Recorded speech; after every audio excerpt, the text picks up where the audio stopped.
જય સ્વામી વિદ્યાર્થી મિત્રો, નૈનેશભાઈ પી પટેલ સજાન એજ્યુકેશનમાં આપ સૌનું હાર્દિક સ્વાગત છે. ધોરણ 12 સાયન્સમાં ફિઝિક્સ વિષયમાં ચેપ્ટર નંબર 1 નો છેલ્લો ટોપિક ભાગ 6 આપણે ભણવા જઈ રહ્યા છીએ. આની અંદર આપણે સતત વિદ્યુતભાર વિતરણ, ગૌસના નિયમની ઉપયોગિતા એનો અભ્યાસ કરીશું. સૌથી પહેલા એના સૂત્રો જોઈશું. આજે તમને ખૂબ જ સરળતાથી અને વિવિધ આકૃતિ સાથે આપણે સૂત્ર સમજવાના છે. ખૂબ જ મજા આવવાની છે. ધ્યાન આપતા રહેજો દરેક. સતત વિદ્યુતભાર વિતરણ એટલે કે શું? તો કે આપણે એવું ધારીએ કે કોઈ એક મારો એલ લંબાઈનો સળિયો છે, એના પર સતત ધન ધન ધન વિદ્યુતભાર વિતરિત થયેલો છે, રાઈટ? તો એકમ લંબાઈ દીઠ વિદ્યુતભાર એને કહેવાય લેમ્બડા. એકમ લંબાઈ દીઠ વિદ્યુતભાર એટલે કે ક્યુ અપોન એલ, રાઈટ? આનો એકમ શું થશે તો કે કુલમ પ્રતિ મીટર. રેડી દરેકને? જેમ આપણે 11મા ધોરણમાં આવતું હતું એકમ સમયમાં કાપેલું અંતર, એકમ કરીને જે આવે છેદમાં આવે, એકમ લંબાઈ દીઠ વિદ્યુતભાર એને કહેવાય લેમ્બડા. એના પછી વાત થયેલી છે કે એકમ ક્ષેત્રફળ દીઠ એને કહેવાય સિગ્મા, એટલે કે એકમ કરીને આવે છેદમાં એકમ ક્ષેત્રફળ દીઠ વિદ્યુતભાર ક્યુ અપોન એ એટલે કે કુલમ પ્રતિ મીટર સ્ક્વેર. આને શું કહેવાય તો કે વિદ્યુતભારની પૃષ્ઠ ઘનતા. તમે કહેશો સાહેબ આ ભણાઈને આપણે શું ભણવાનું છે? આગળ બધી થિયરી આવવાની છે, એમાં ઉપયોગિતા છે. આને કહેવાય વિદ્યુતભારની રેખીય ઘનતા. રેડી? અને ત્રીજા નંબરની ટોપિક સતત વિદ્યુત ભાર વિતરણમાં વાત થઈ છે વિદ્યુતભારની કદ ઘનતા. કદ ઘનતા માટે રો શબ્દ વાપરીશું, એટલે કે રો ઇઝ ઇક્વલ ટુ એકમ કદ દીઠ વિદ્યુતભાર કુલમ પ્રતિ મીટર ક્યુબ. રેડી? આના પર સતત વિદ્યુતભાર વિતરણ થયેલો હોય પ્લસ પ્લસ પ્લસ અથવા ઋણ ઋણ ઋણ જે કોઈ પણ એક વિદ્યુતભાર વિતરિત થયેલો હોય, ખ્યાલ આવે દરેકને? તો આને કહેવાય વિદ્યુતભારની પૃષ્ઠ ઘનતા. કોઈ પણ ગોળો હોય એની અંદર સતત વિદ્યુતભાર વિતરણ થયેલું હોય તો આને કહેવાય વિદ્યુતભારની કદ ઘનતા રો. આનો ઉપયોગ આપણે આગળ આવશે. હવે ગૌસ નામના વૈજ્ઞાનિકે નિયમ આપેલો છે જેની સાબિતી છે ગૌસનો નિયમ. ગૌસનો નિયમ તમે કહેશો સાહેબ આગળ વિદ્યુત ફ્લક્સમાં આવી ગયો ને, તો ગૌસનો નિયમ ફ્લક્સ માટેનો છે integration of E dot DS. બરાબર? ડોટ પ્રોડક્ટ દૂર કરો તો શું લાગે? ઈ ડીએસ કોસ થીટા. હવે આપણે ગૌસના નિયમનો ઉપયોગ કરીને અનંત લંબાઈનો તાર, અનંત લંબાઈનો પૃષ્ઠ અને અનંત લંબાઈનો ગોળો, અનંત ત્રિજ્યાનો ગોળો, એના પર સતત વિદ્યુતભાર વિતરણ હશે અને એના કારણે જે વિદ્યુત ક્ષેત્ર ઉત્પન્ન થાય છે એ શોધીશું. પણ એ શોધવા માટે સંકલન કરીએ, અને સંકલન કરીએ તો ખૂબ હાર્ડ પડે. તમે જોઈ શકો કે ગૌસના નિયમમાં આપણે જે વાત થઈ હતી ઇન્ટિગ્રેશન ઈ ડોટ ડીએસ કોસ થીટા, તો આની અંદર સંકલનમાં ગુણાકાર આવે. સંકલનમાં ગુણાકાર ખૂબ જ અઘરું છે, બરાબર? જે મેથ્સના વિદ્યાર્થીઓ જાણે છે. તો આપણે ગૌસના નિયમની ઉપયોગિતા કરીને કરીશું શું તો કે ઈ અને કોસ થીટા એટલે કે વિદ્યુત ક્ષેત્ર ઈ અને ક્ષેત્રફળનો જે સદિશ છે એની વચ્ચેનો ખૂણો થીટા બરાબર 0 રહે એવું પૃષ્ઠ કલ્પવાનું, જેથી કરીને ઈ અને કોસ થીટા બંને સંકલનની બહાર આવી ગયા. તો માત્ર ને માત્ર આપણે ઇન્ટિગ્રેશન ઓફ ડીએસ કરવાનું થાય. ક્લિયર છે દરેકને? તો આપણને ખૂબ જ સરળતા રહે. તો આપણે આની ઉપયોગિતા કઈ રીતે, તો હમણાં આપણે જોઈએ. રેડી? અહીંયા આગળ એક બીજું પણ લઈ જાય છે summation of Q upon epsilon 0, જે આપણે ફ્લક્સમાં અગાઉ વાત કરેલી છે. તો હવે જોઈએ ગૌસના નિયમની ઉપયોગિતામાં. પહેલી જ છે અનંત લંબાઈના તાર વડે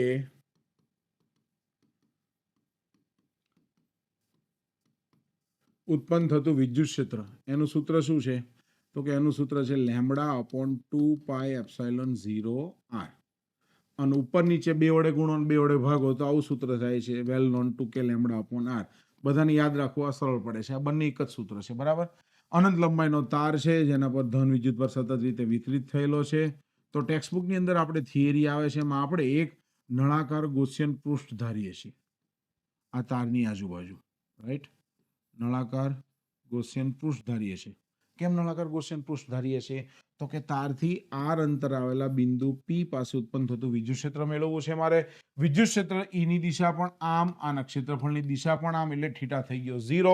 તો ગૌસનો નિયમ જે હતો integration of E dot DS અથવા ઈ ડીએસ કોસ થીટા, એમાં કોસ 0 થઈ ગયો. વિદ્યુત ક્ષેત્ર મારે મેળવવાનું છે અને સંકલનની મદદથી ડીએસ એટલે નળાકારનું ક્ષેત્રફળ આપણને સરળતાથી મળી જાય. રેડી? તો આમાં આપણે ગૌસિયન પૃષ્ઠ તરીકે નળાકાર લીધો. એના પછી જે બીજા નંબરની આપણી જે થિયરી છે ટેક્સ્ટબુકની અંદર, એ થિયરી છે કે અનંત લંબાઈના પૃષ્ઠ વડે અથવા અનંત ક્ષેત્રફળ ધરાવતા પૃષ્ઠ વડે ઉત્પન્ન થતું વિદ્યુત ક્ષેત્ર ઈ બરાબર એનું સૂત્ર છે સિગ્મા અપોન 2 એપ્સિલોન 0. એની અંદર પણ તમે જોઈ શકો છો કે એની અંદર પણ આપણે એક પૃષ્ઠ આ રીતના નળાકાર રીતનું જ ધારીએ છીએ, બરાબર? અહીં આગળ દેખાય નહીં એટલા માટે. તો આ અનંત લંબાઈનું એક પૃષ્ઠ છે કે જેના પર પ્લસ પ્લસ પ્લસ વિદ્યુતભાર ચાર્જ આપણે આપેલો છે. એનાથી અમુક અંતરે આવેલા બિંદુએ વિદ્યુત ક્ષેત્ર મેળવીએ છીએ. હવે તમે જોજો આની અંદર ખાસ એક અગત્યની વસ્તુ શું છે? અગત્યની વસ્તુ એ છે કે આના સૂત્રમાં આ સૂત્રને આના સૂત્રની અંદર અંતર આર સાથે કોઈ સંબંધ જ નથી.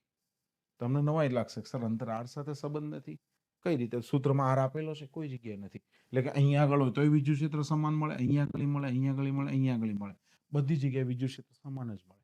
તો એની એક સાબિતી લેવી છે તો કે એની એક સાબિતી સર બતાવવાનું કઈ રીતે અંતર આર પર ડિપેન્ડિંગ નથી.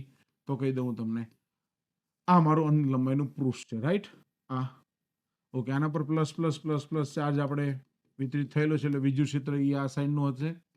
ઓકે, હવે જોજો હું હવે હું એક અલગ અલગ કલરની રિંગ લઉં છું, અલગ અલગ કલરનો એરિયા લઉં છું. દાખલા તરીકે મેં અહીંયા આગળનો એરિયા લીધો, આ પહેલો પોઈન્ટ. તો કેટલી ક્ષેત્ર રેખાઓ મળે છે મને? 3.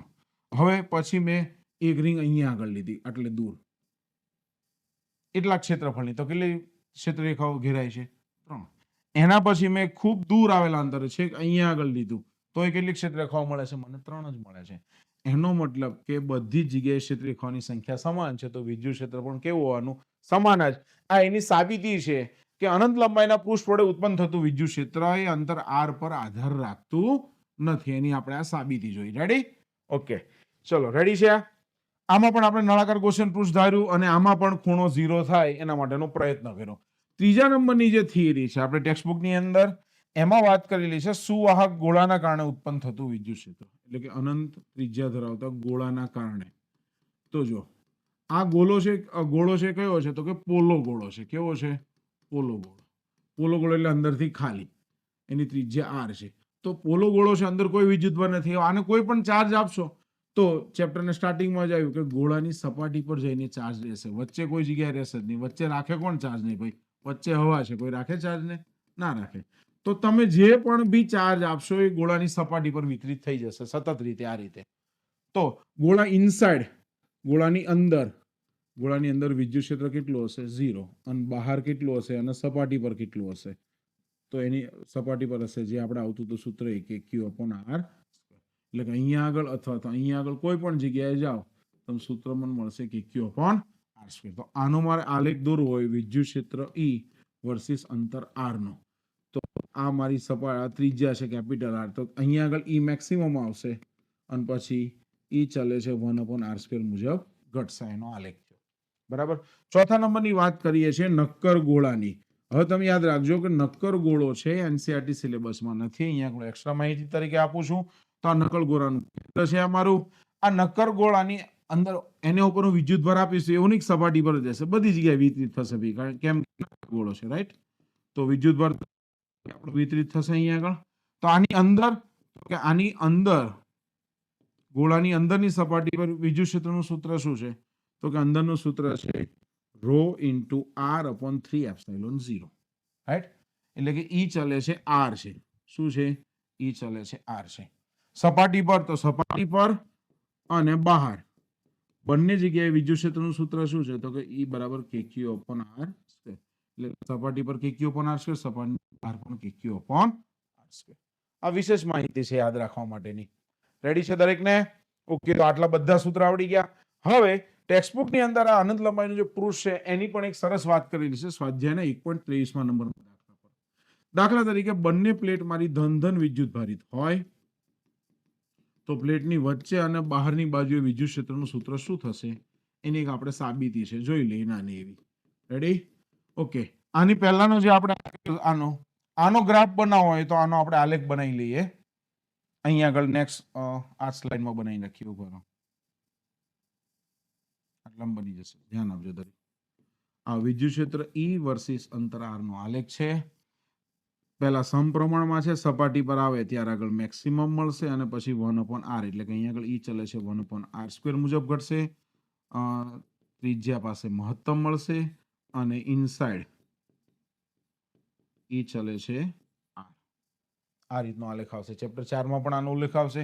ગુરુત્વાકર્ષણમાં પણ આપણે સ્મોલ g નો આલેખ આવો જ જોઈ ગયેલા છીએ, બરાબર? તમને સરળતાથી યાદ રહે એટલા માટે કીધું. ચલો આ બે પૃષ્ઠ છે એના પર ધન ધન વિદ્યુતભાર વિતરિત થયેલો છે અને એની વિદ્યુતભારની પૃષ્ઠ ઘનતા સિગ્મા આ રીતની બહાર તરફની હશે બંનેની બરાબર કેવી હશે બહાર તરફની તો અહીંયા આગળ જોયું તમે અહીંયા આગળ વિદ્યુત ક્ષેત્ર સિગ્મા અને સિગ્મા બંનેના એરો પરસ્પર સામના એટલે કે અંદર વિદ્યુત ક્ષેત્રનો સરવાળો કરવા જઈએ તો 0 થશે તો બહારની સાઈડ તો કે આની સિગ્મા એ અંદરની અને આઈ સિગ્મા તો ભેગી થઈ એટલે કે સિગ્મા અપોન ટુ એપ્સિલોન 0 વત્તા સિગ્મા અપોન ટુ એપ્સિલોન 0 એટલે શું થશે સિગ્મા અપોન એપ્સિલોન 0 બાર અહીંયા આગળ એવું સિગ્મા અપોન એપ્સિલોન 0 બંનેનો સરવાળો થશે બરાબર કે નહીં નવી sigma dash is equal to sigma plus sigma ready હવે દાખલા તરીકે એક ધન હોય અને એક ઋણ હોય તો શું થાય તો કે એક આ ધન છે આપણી પ્લેટ બરાબર એના પરનો વિદ્યુતભાર કેવો વિતરિત થયેલો છે ધન એટલે એની વિદ્યુતભારની પૃષ્ઠ ઘનતા સિગ્મા બહાર તરફ હશે ઓકે બીજી પ્લેટ આપણે લઈ લઈએ છીએ ઋણ કે જેના પરનો ચાર્જ કેવો છે માઇનસ એટલે એની વિદ્યુતભારની પૃષ્ઠ ઘનતા સિગ્મા અંદર તરફ હોય ખ્યાલ આવે છે દરેકને સિગ્મા અંદર તરફ આમ અંદર તરફ આવશે અહીંયા આગળ બાહરી સિગ્મા આ રીતનો આવશે હવે આ કલર જોઈએ ધન વિદ્યુતભાર વાળો તો અહીંયા આગળ ધન વિદ્યુતભારની ક્યાં આવશે આમ બહાર તરફ એટલે અહીંયા આગળ જોઈએ તમે પરસ્પર એરોની સાઈડ વિરુદ્ધ થઈ અહીંયા આગળ જોઈએ તમે અંદર જોયું તમે આ માઇનસની છે અને આ પ્લસની છે બંને એક સાઈડ થઈ ઓકે ધનની બહાર ઋણની અંદર તો બહારની સાઈડ અહીંયા આગળ શું થશે કહો તો જી આ ઋણની છે સોરી આપણે આ ઋણની છે આપણે ઋણના કલરથી બતાવી દઈએ આ ઋણની તો જો દિશા પરસ્પર વિરુદ્ધ થઈ અહીંયા આગળ દિશા પરસ્પર વિરુદ્ધ એટલે બહારની સાઈડ વિદ્યુત ક્ષેત્ર કેટલું થશે 0 અને અંદરની side sigma upon epsilon 0 two epsilon 0 વત્તા સિગ્મા અપોન ટુ એપ્સિલોન 0 થશે સિગ્મા અપોન એપ્સિલોન 0 આ બે સમજવાની અગત્યની સારી બાબતો છે એટલા માટે લીધી છે તો હવે આપણે એમસીક્યુ સ્ટાર્ટ કરીએ સતત વિદ્યુતભાર વિતરણનું એક સુરેખ તાર પર વિદ્યુતભારની ઘનતા આપેલી છે રેખીય ઘનતા લેમ્બડા 0 એક્સેસ ટુ 4 તો કુલ વિદ્યુતભાર કેટલો હશે ધ્યાન આપજો લેમ્બડા પર આપણો સૂત્ર શું છે Q અપોન L હવે દાખલા તરીકે કોઈ એક તાર છે એના પરનું સૂક્ષ્મ ખંડ ધારી લઉં છું dl આખા તાર પર વિદ્યુતભારની ઘનતા છે Q આ લેમ્બડા છે વિદ્યુતભાર Q વિતરિત થયેલો છે તો આ ખંડ પર સૂક્ષ્મ વિદ્યુતભાર હશે તો એવું લખી શકાય dq અપોન dl રાઈટ કે નહીં તો dq બરાબર શું થાય કહો તો છે મને લેમ્બડા ઇન્ટુ dl હવે બંને બાજુ સંકલન રહેશે એટલે વિદ્યુતભાર dq નું શું થઈ જશે q અહીં આગળ લેમ્બડાની કિંમત શું આપેલી છે કહો તો છે લેમ્બડા 0 એક્સેસ ટુ 4 અને dl મારો શું થશે dx રાઈટ કે નહીં l હોત તો dl થાય x થાય તો dx થાય રેડી x ના ફોર્મમાં છે અહીં આગળ એટલે તો લેમ્બડા 0 બહાર કાઢી નાખું integration of access two 4 into dx તો શું થશે લેમ્બડા 0 ઘાતમાં 1 વધે એટલા વડે ભગાય ક્યાંથી 0 થી l લંબાઈ સુધી છે એટલે એક વખત l મૂકીશ તો આન્સર શું આવશે લેમ્બડા 0 ls ટુ 5/5 c અમારો સાચો જવાબ થશે કદાચ x ns ટુ ક્યુબ આપ્યો તો ઘાતમાં 1 વધે તો લેમ્બડા l0 4/4 થાત આન્સર બરાબર આ રીતના લેમ્બડા વિદ્યુતભાર ઘનતા માટે આપણે જોયું આગળ એક બહુ મસ્ત એમસીક્યુ આવે છે કે ફ્લક્સ 5 ઇઝ ઇક્વલ ટુ શું છે તો કે summation of q upon epsilon 0 right કે નહીં બીજું વિદ્યુતભાર ઘનતા લેમ્બડા બરાબર શું છે q અપોન l આ સૂત્ર આપણને યાદ છે વાત કરે છે કે એ બાજુવાળા સમઘનમાંથી એક વિદ્યુતભારી તાર પસાર થાય છે તાર પર વિદ્યુતભારની રેખીય ઘનતા છે લેમ્બડા તો મહત્તમ ફ્લક્સ ક્યારે મળે હું તમને કહું મહત્તમ ફ્લક્સ જોતું હોય તો મને વિદ્યુતભાર મેક્સિમમ જોઈએ ફ્લક્સ ત્યારે જ મને મેક્સિમમ મળશે ફ્લક્સ ક્યારે મેક્સિમમ મળે આ તો અચળ છે ક્યુ મેક્સિમમ હોય તો જ મળે હવે જોજો લેમ્બડા બરાબર ક્યુ અપોન એલ રાઈટ કે નહીં તો ક્યુ બરાબર શું થાય લેમ્બડા ઇન્ટુ એલ તો ક્યુ મેક્સિમમ ક્યારે મળે લેમ્બડા તો અચળ છે તો એલ મેક્સિમમ હોય ત્યારે એટલે કે આ સમઘનની અંદર મારે તાર એવી રીતે ફિટ કરવાનો કે જેમાં એની મહત્તમ લેન્થ કવર થાય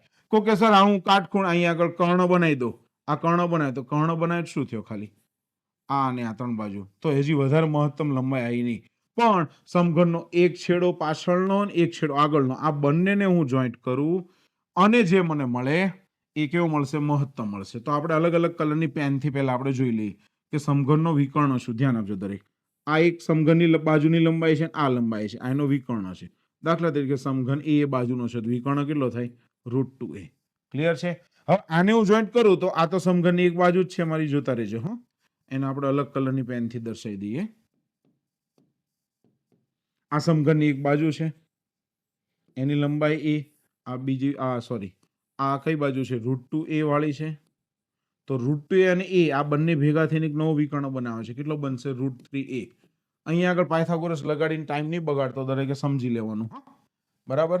બાજુના વર્ગનો સરવાળો વિકર્ણના વર્ગ જેટલો થાય છે, √3a. ઓકે, તો √3 એ લેન્થ આવી, તો આપણને ખબર છે કે એકમ લંબાઈ હોય તો વિદ્યુતભાર રેખીય ઘનતા લેમ્બડા. તો √3a લંબાઈ હોય ત્યારે કેટલી? તો કે √3a ઇન્ટુ લેમ્બડા. કેટલી થઈ? √3a into lambda. તો હવે અહીંયા આગળ જોજો હો, મારે ક્યુ મેક્સિમમ કેટલો આવશે? Flux 5 maximum is equal two શું થાય? ક્યુ અપોન એલ. તો ક્યુ કેટલા છે? કતો જો મને √3a લેમ્બડા અપોન એપ્સિલોન 0. ઘણા તરત જ પ્રશ્ન જતો રહ્યો, સાહેબ મને આના ખબર પડી, તો વિદ્યુતભારની જગ્યાએ √3 અપોન લેમ્બડા કેમ ન મૂક્યો? કહી દો તમને. જો લેમ્બડા ઇન્ટુ લંબાઈ, ધ્યાન આપજો, લેમ્બડા ઇન્ટુ લંબાઈ એટલે શું થાય? વિદ્યુતભાર. તો લેમ્બડા છે અને લંબાઈ છે, થઈ ગયો વિદ્યુતભાર. તો વિદ્યુતભારના છેદમાં epsilon 0. Q maximum is equal to √3a lambda upon epsilon 0. C એ મારો સાચો જવાબ થશે. અહીંયા આગળ લીધેલા એમસીક્યુ થોડા ગુજરાત બોર્ડથી અપ લેવલના છે, નીટ અને જેડબલઈ લેવલના છે. હજી એક એવો ને એવો એમસીક્યુ આવે છે જેડબલઈ લેવલનો, ધ્યાન આપજો. એ ત્રિજ્યાના વર્તુળાકારના પરિઘ પર વિદ્યુતભારની લેખીય ઘનતા છે લેમ્બડા બરાબર લેમ્બડા 0 cos θ આપેલી છે આ પરિઘ પર. ધ્યાન આપજો. હવે જેમ આપણે આની પહેલાના સૌથી પહેલા એમસીક્યુ તો અંદર આપણે dq બરાબર dq upon dl લઈ અને લેમ્બડા આપણે ધારેલો હતો, રાઈટ કે નહીં? તેમ આની અંદર સૂક્ષ્મ લંબાઈ ધારેલી હતી આપણે, તો અહીંયા આગળ હવે સૂક્ષ્મ પરિઘનો એક ખંડ લઈ લેશે, એટલે સૂક્ષ્મ ખૂણો dθ એના પરનો પરિઘ બરાબર ચાપ, ખૂણો મારો થશે dθ. દરેકને ખબર છે 9મા ધોરણથી ખૂણો બરાબર શું થાય?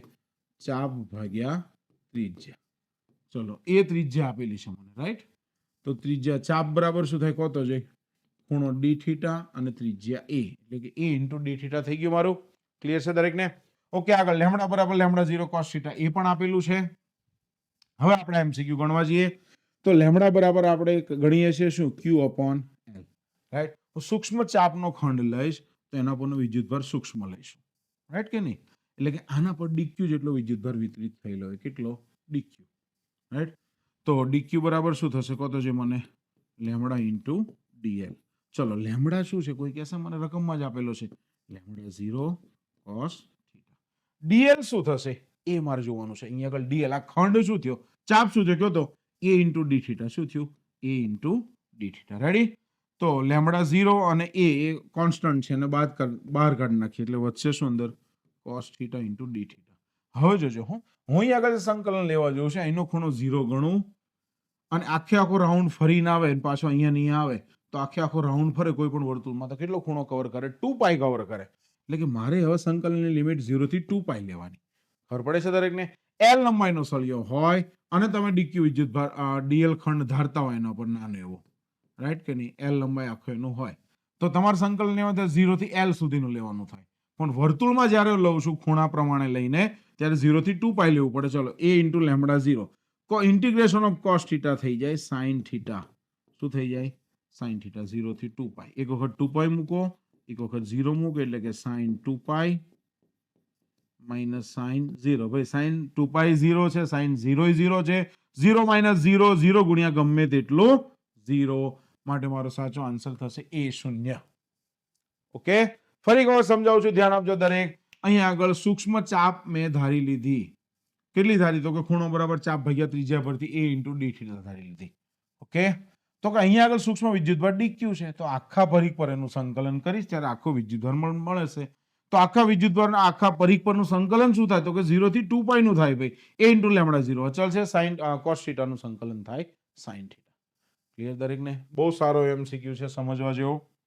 ઓકે, આગળ જઈને પછી એક સુવાહક કવચની ત્રિજ્યા 10 mm છે, તેના પર 100 માઇક્રોકુલમનો વિદ્યુતભાર મૂકેલ છે. કવચના કેન્દ્ર પર 10 માઇક્રોકુલમ વિદ્યુતભાર મૂકવામાં આવે તો એના પર કેટલું બળ લાગે?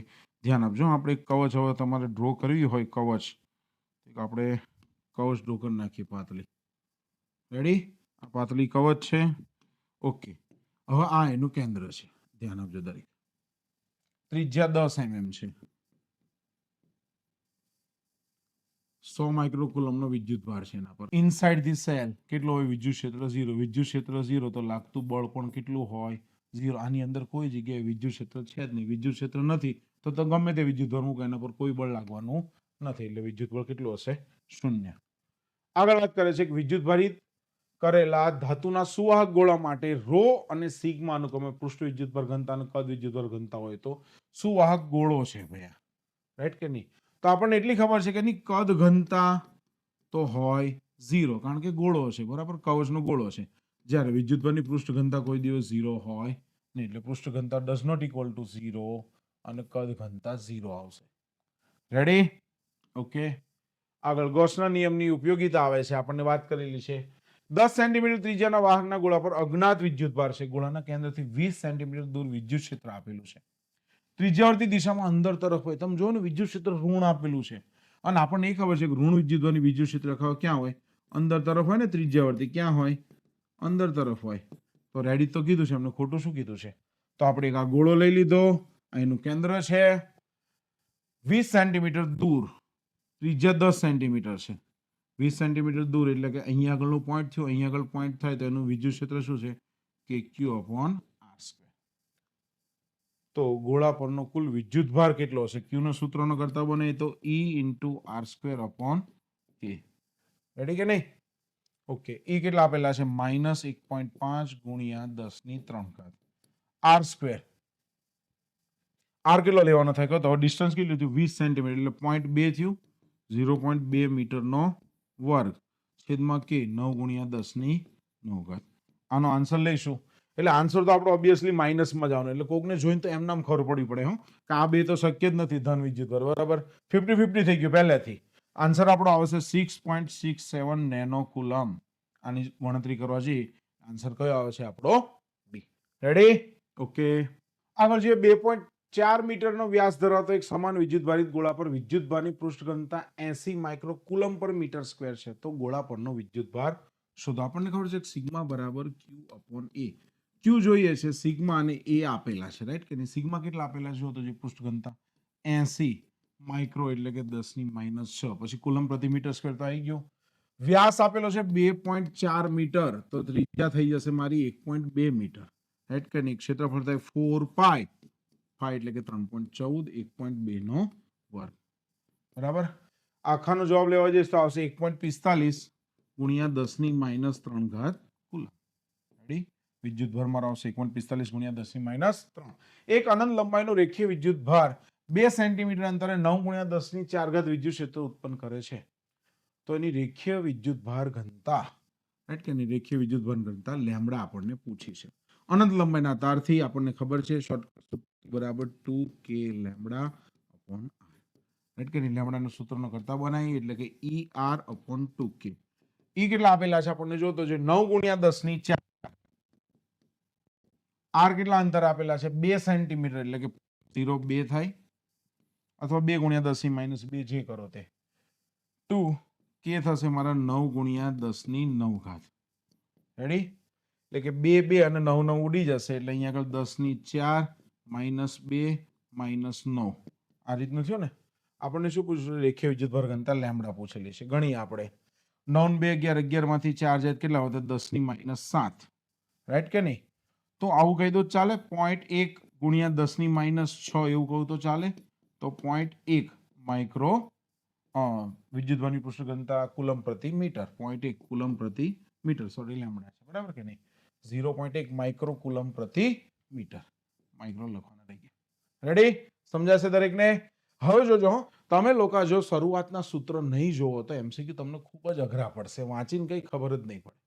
ખ્યાલ આવે છે? એટલે શરૂઆતના સૂત્રો જોવા ખૂબ જ અગત્યના છે. ફંડામેન્ટલ જેટલું ક્લિયર હશે મગજમાં એટલું ક્લિયર ચાલશે. બે મોટી પાતળી ધાતુની પ્લેટ એકબીજાથી સમાંતર છે, અંદરની બાજુ પરસ્પર વિરુદ્ધ ચિહ્ન છે. લો, આ બે મોટી પ્લેટ છે, અહીંયા આગળ ધન ધન ધન છે અને સામે વિરુદ્ધ ચિહ્ન છે, એટલે કયા હશે? ઋણ ઋણ ઋણ. તો હમણાં જ આપણે સ્ટાર્ટિંગમાં જ જોયું કે જ્યારે ધન અને ઋણ હોય ત્યારે વચ્ચે આવશે સિગ્મા અપોન એપ્સિલોન 0. અહીંયા આગળ કેટલા આવશે? 0, અને અહીંયા આગળ પણ કેટલા આવશે? 0. જ્યારે બે પ્લેટો સમાન ચિહ્ન વાળી છે ત્યારે બહારની સાઈડ જ મને મળશે sigma upon epsilon 0, sigma upon epsilon 0, વચ્ચે કેટલા મળશે? 0, રાઈટ કે નહીં? તો અત્યારે મને કહે છે બે પ્લેટ વચ્ચેની વિસ્તારમાં વિદ્યુત ક્ષેત્ર E બરાબર શું આવશે? કહો તો જે મને? સિગ્મા અપોન એપ્સિલોન 0, રાઈટ કે નહીં? ઓકે. આપણે ચેપ્ટરની અંદર જે અહીંયા આગળ સૂત્રો જોયા એની અંદર એક ખાલી વાત કહી રાખું હું તમને કે અહીંયા આગળ વિદ્યુત ક્ષેત્ર E0 મળતું હતું. અહીંયા આગળ મને મળતું હતું E બરાબર સિગ્મા અપોન એપ્સિલોન 0, અહીંયા આગળ મળતું હતું E બરાબર સિગ્મા અપોન એપ્સિલોન 0. મારે કદાચ બોલો સિગ્મા ડેશ બોલાઈ ગયું પણ ઈ જ આવે બરાબર. ઈ બરાબર સિગ્મા વત્તા સિગ્મા. અહીંયા બહારની સાઈડ ઈ બરાબર 0, ઈ બરાબર 0, વચ્ચે મળશે સિગ્મા upon એપ્સિલોન 0. આ વિરુદ્ધ ચિહ્ન વાળી છે પ્લેટ, આ સમાન ચિહ્ન વાળી પ્લેટ છે એટલે કે ધન ધન વાળી. આ બે કન્ડિશન આપણે ખાસ મગજમાં યાદ રાખવા જેવી. રેડી? તો અત્યારે તો આપણો આન્સર આવી જશે સિગ્મા upon એપ્સિલોન 0. જોઈએ તો બંને પ્લેટ વચ્ચેના વિસ્તારમાં વિદ્યુત ક્ષેત્ર સિગ્મા upon એપ્સિલોન 0. સિગ્મા કેટલા આપેલા છે આપણને જો તો જોઈએ 17 ગુણ્યા 10⁻22 ઘાત કુલમ પ્રતિ મીટર સ્ક્વેર. છેદમાં એપ્સિલોન 0 આપણને ખબર છે 8.85 ગુણ્યા 10⁻12 ઘાત. ઓકે, આપણે 17 ભાગ્યા 8.85 વખત કેલ્સીની મદદથી કરી દઈએ. 17 ભાગ્યા 8.85 1.92 ગુણ્યા 10⁻10 1.92 ગુણ્યા 10⁻10 ઘાત વિદ્યુત ક્ષેત્ર હશે એટલે ન્યૂટન પ્રતિ કુલમ ઇન્ટુ આઈ કેપ આપેલું છે 1.92. રેડી? આગળ જોઈએ એક ગોળીય કવચની ત્રિજ્યા 3 મીટર છે, સપાટી પર 4 કુલમ વિદ્યુતભાર સમાન રીતે વિતરિત થયેલો છે, કેન્દ્રથી 6 મીટર આવેલા બિંદુએ લો. આ કવચ છે એની ત્રિજ્યા કેટલી આપેલી છે આપણને 3 મીટર આપેલી છે. હવે કવચથી 6 મીટર દૂર આવેલા બિંદુએ વિદ્યુત ક્ષેત્રની તીવ્રતા પૂછેલી છે. સારું છે કવચની અંદર કે 2 મીટર કે 2.95 મીટર નહીં કીધું, નતર ઇનસાઇડ સેલ હોત તો સીધો 0 ટીક કરી દેવાનો આવે આપણે આન્સર. આ તો બહાર છે એટલે આપણે ગણીશું કે Q upon R સ્ક્વેર. કે થશે મારો 9 ગુણ્યા 10⁹. વિદ્યુતભાર કેટલો છે કહો તો જે 4 કુલમ, અંતર 6 મીટર એટલે કે 6 નો વર્ગ, 9 ગુણ્યા 4 36, છેદમાં 36 કેન્સલ એટલે 10⁹ ઘાત ન્યૂટન પ્રતિ કુલમ. ડી એ મારો સાચો જવાબ થશે. જો અનંત વિસ્તારમાં પૃષ્ઠ વિદ્યુતભાર સમાન સિગ્મા હોય તો પૃષ્ઠની નજીક વિદ્યુત ક્ષેત્ર કેટલું છે સિગ્મા upon એપ્સિલોન 0. સૂત્ર છે બેઠું. આગળ ગોળીય કવચની ત્રિજ્યા 1 મીટર છે, તેની કવચ પર વહેંચાયેલા વિદ્યુતભારની સમાન વિદ્યુતભાર પૃષ્ઠ ઘનતા સિગ્મા આપેલા છે મને 1/π કુલમ પ્રતિ મીટર. 2 મીટર ત્રિજ્યાની ગોળીય કવચ ઉપરના ગોળીય કવચ સાથે સમકેન્દ્રીય વિચારતા તેની સપાટી પરના બિંદુએ વિદ્યુત ક્ષેત્રની તીવ્રતા કેટલી. ધ્યાન આપજો. હવે આપણે જે ભણ્યા હતા ગોળીય કવચ એની અંદર આપણે KQ પણ આર જ ભણ્યા હતા, એ છેલ્લી સાબિતી હતી. પણ એની થિયરીમાં ટેક્સ્ટબુકની અંદર ઉપર થોડી સાબિતી આપેલી છે કે sigma capital R square upon epsilon 0 small r square. આવી સાબિતી આપેલી છે ટેક્સ્ટબુકની અંદર, બેઠું સૂત્ર જ છે. આ સાબિતી પરથી આપણને KQ upon R સ્ક્વેર મળે છે ભાઈ. ખ્યાલ આવે છે દરેકને? કારણ કે ગોસનો નિયમ હતો, એક બાજુ E ઇન્ટુ ds હતું ને એક વખત આપણે Q upon એપ્સિલોન 0 તો એમાં Q upon એપ્સિલોન 0 વાળા સ્ટેપમાં સિગ્મા વાળું પદ આવશે, E ઇન્ટુ ds વાળા સ્ટેપમાં આવશે આ વાળું પદ, અને એના પરથી આપણે સાબિતી કરીને સૂત્ર લાયા છીએ. ટેક્સ્ટબુકની અંદર આપેલું છે. વિશેષતા કઈ નથી, સિગ્મા છે 1/π, કેપિટલ R એટલે કે ત્રિજ્યા 1 મીટર આપેલી છે એટલે કે 1 નો વર્ગ, એપ્સિલોન 0 સ્મોલ r કેટલો આપેલો છે 2 મીટર એટલે કે 2 નો વર્ગ. ચલો 1 નો વર્ગ 1 થાય, નીચે શું થશે જોતો જઈ 1 નો વર્ગ 1 છેદમાં 2 નો વર્ગ 4 પાઈ એપ્સિલોન 0 ભાઈ 1/4 એપ્સિલોન 0 શું કહેવાય કે એટલે 9 ગુણ્યા 10⁹ ઘાત 9 ગુણ્યા 10⁹ ઘાત ન્યૂટન પ્રતિ કુલમ. એ આપણો સાચો જવાબ થશે. બહુ સરસ સરસ MCQ આવે છે ભાઈ. છેલ્લામાં છેલ્લો MCQ આપણે પહેલા ચેપ્ટરનો R1 અને R2 ત્રિજ્યાના બે વાહક ગોળાની વિદ્યુતભારની પૃષ્ઠ ઘનતા સિગ્મા સમાન જ છે ભાઈ. તો તેમની સપાટી પર વિદ્યુત ક્ષેત્રની તીવ્રતાનો ગુણોત્તર કેવો? સમાન જ આવે. સિગ્મા સમાન તો ગુણોત્તર પણ કેવો? સમાન. આ એકના બધા જ MCQ 117 MCQ આપણે અહીંયા આગળ પૂરા જાહેર કરીએ છીએ. ચેપ્ટર 1 નો છઠ્ઠો ભાગ અહીંયા આગળ પૂરો જાહેર થાય છે. ખાસ વિદ્યાર્થી દરેક વિદ્યાર્થીની એટલી મારી નમ્ર વિનંતી કે તમે લોકો આગળ લખાયેલા જે સૂત્રો છે એને વિચારો, એનું રિવિઝન નહીં કરો તો તમને MCQ અઘરા લાગશે. MCQ બધા જ સહેલા છે, બહુ જ સહેલા છે, પણ તમારે આગળના સૂત્રો અને કોન્સેપ્ટ ક્લિયર કરવા પડશે. આગળના કોન્સેપ્ટ આપવામાં મેં કોઈ પ્રકારની કમી નથી રાખેલી. તમને અલગ અલગ કલરથી અલગ અલગ સૂત્રો બધી જ રીતના દર્શાવેલા છે. એટલે જ્યારે જ્યારે પણ તમારે ચેપ્ટર 1 નું રિવિઝન કરવું હોય ત્યારે આગળનો પોર્શન જોઈ લેશો તો પણ ચાલશે. તમને આખા ચેપ્ટરનો રિવાઇઝ એટલે કે વન શોટ તમારે થઈ જશે. રેડી? તો આ ચેપ્ટર ભણવાનું તમને ખૂબ જ મજા આવી હશે. જો તમને આ બધા 6 ભાગ ખૂબ જ ગમ્યા હોય તો કોમેન્ટમાં જરૂર ને જરૂર જણાવશો. અમે આગળ ચેપ્ટર 2 પણ મૂકી શકીએ, તમને આપી શકીએ. આપણે 14 ચેપ્ટરના આવા MCQની સિરીઝ બનાવી છે. એકલા MCQ નથી ભણાવવા. MCQની આગળ પહેલા આપણે સૂત્રની સમજૂતી તો અચૂક રાખવી છે જ, કારણ કે એટલું જોવો તો પણ MCQ સમજવા માટે ઇનફ છે. આ MCQ તમને માત્ર ગુજરાત બોર્ડના 50 માર્ક્સ નથી લાવી આપતું ભાઈ, ગુજકેટના 40 માર્ક્સ પણ લાવી શકે છે. એટલે કે 90 MCQ ના માર્ક છે. ટોટલ 140 માંથી 90 માર્ક્સ થયા ભાઈ. કેટલા થયા? 90 MCQ ના જ માર્ક છે ખાલી. આટલું વેટેજ MCQ ધરાવે છે. બધાને ખબર ના હોય તો પહેલા જાણ કરી દઉં તમને, ગુજરાત બોર્ડનું આપણું વેટેજ છે 100 માર્ક્સનું, એમાંથી 50% વેટેજ એસીપીસીમાં એટલે કે મેરિટ રેન્કમાં ગણાય છે. બરાબર? એનું મેરિટ બને છે 50%નું. એટલે કે આની અંદર 100 માંથી 50 MCQ છે. એટલે કે એમાં કેટલા થયા? MCQ નું વેટેજ કેટલું થયું કહો તો છે મને? 25% થયું. હવે ગુજકેટના જે 40 MCQ છે એનું વેટેજ 50% છે. એટલે 50% MCQ નું વેટેજ થયું. એટલે કે આ 25% અને 50% એમ કુલ ટોટલ 75% MCQ વેટેજ ધરાવે છે. તો ખાસ દરેકને વિનંતી કે MCQ નું વેટેજ ખૂબ જ વધારે છે, માટે MCQ ને ખૂબ જ ધ્યાન આપીને શાંતિથી રકમ વાંચીને ગણવા. રેડી? અને આવા ને આવા અવાનવાના MCQ અમે તમારા માટે લાવવાના છીએ. ઇવન હવે ગુજરાત બોર્ડના PYQ છે એટલે કે માર્ચ 2020 થી NCERT સિલેબસ અમલીકરણ આવ્યો ત્યારથી અત્યાર સુધીમાં 2025 સુધીના કુલ 10 પેપરો છે ગુજરાત બોર્ડના. એનું પણ આપણે સોલ્યુશન કરવું છે PYQ ના હેઠળ, તથા PYQ ગુજકેટના જે 6 થયા એનું પણ આપણે સોલ્યુશન કરવું છે, તથા નીટના પણ 6 પેપરોનું સોલ્યુશન આપણે આ રીતે કરવું છે. તો તમે કોમેન્ટમાં જરૂરથી જણાવશો. અમે તમે આગળની લિંક પણ મોકલી શકીએ. ઓકે, જય સ્વામિનારાયણ.